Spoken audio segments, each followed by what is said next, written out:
నేనెప్పుడు వెంకటేశ్వర స్వామి మా ఇంటి కులదైవం. మా ఇంట్లో నుంచి నేరుగా చూస్తే మంగాపురం సైడు గోపురం అక్కడంతా కూడా 3 నామాలు కనబడుస్తూనే ఉంటాయి. ఇంట్లో నుంచి పైన ఎక్కి చూస్తే తిరుమలలో ఉండే 3 నామాలు ఇంటి దగ్గర నుంచి చూసే అవకాశం వస్తుంది.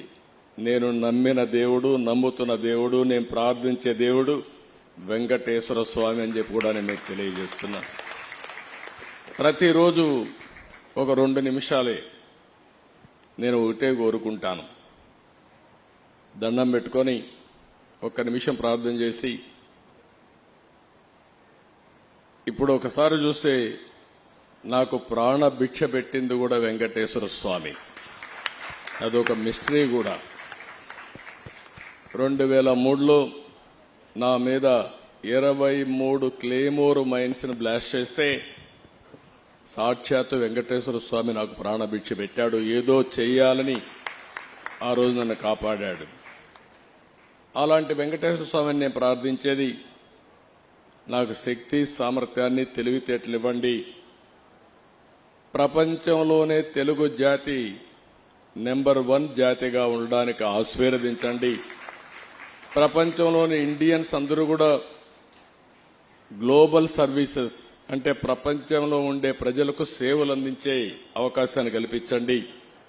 ఈ దేశంలో పేదరికం లేని సమాజం, అందుకే ఇటీవల నేను మాట్లాడుతున్నా జీరో పావర్టీ. మనందరి బాధ్యత. సమాజం మనకి ఇవన్నీ ఇచ్చింది.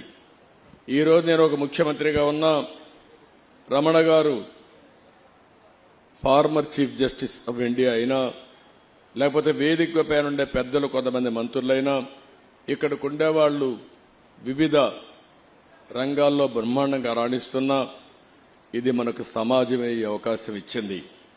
అలాంటి సమాజంలో పేదరికాన్ని, అందుకే నేను ఒక స్లోగన్ తీసుకున్నా, zero poverty nation, zero poverty state, zero poverty village మనందరి బాధ్యత కావాలి.